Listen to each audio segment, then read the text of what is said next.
China's recession. Protesters are demanding their money from the banks as the government has to roll out the tanks to protect these banks from protesters. So what's going on? Of course, China, being the communist government that it is not releasing much news concerning this. Authorities in China deployed tanks in an effort to quell protests from people who are unable to take their savings out of the banks. How are they supposed to live?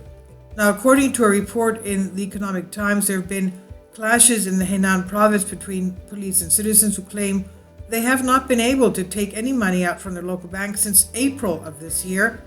MSN reports videos posted on social media show tanks on the streets to deter protesters in scenes eerily reminiscent of the unrest at Tiananmen Square in 1989, where Chinese authorities heavily cracked down on student protesters calling for democracy. The Beijing government's actions caused the deaths of thousands there, if not hundreds, if not thousands of young people. And the incident is regularly scrubbed from Chinese social media platforms by state censors.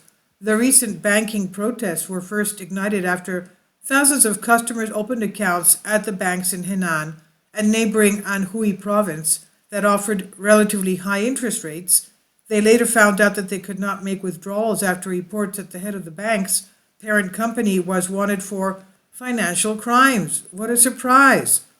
When depositors tried to go to Zhenghu in Henan to try to get their money back from the six financially troubled rural banks, they were stopped from traveling by COVID-19 health app on their mobile phones, sparking regular protests. And due to the continued protests, financial regulators promised to give some bank customers some of their deposits back.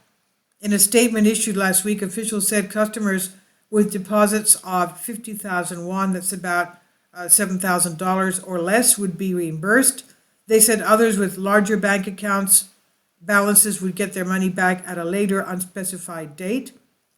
I wonder if their deposits are insured like an FDIC deposit. Who knows? Probably not. Now, the announcement by regulators was received with skepticism by customers who have been organizing protests online and offline since April to get their money back. This does not actually solve the problem, said Xu Jiaho, a bank customer who did not take part in the protest July 14.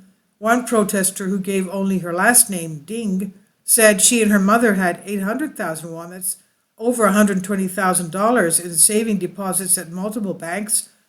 And she said, they made this announcement because we put our lives on the line. This less than 50,000 won is not what we were owed. It's more a payment to keep social stability, said Ding, who declined to give her full name out of fear of reprisal. She said she and her husband were hit by plainclothes security staff during protests. Multiple protesters told Associated Press that some people were taken to hospital when police and plainclothes security officers used force to disperse the protesters. So what's going on in China? Obviously, something's wrong with this bank. Obviously. Anyway, this is on News Punch by Neam Harris. Please leave your comments. Thank you for your support. Kindly support my Patreon account. The daily posts are 5 videos daily, and they are totally different from what I have on my YouTube channel. Thank you so much for your support and that you find all my content so interesting. You'll find the Patreon account details in the description box below.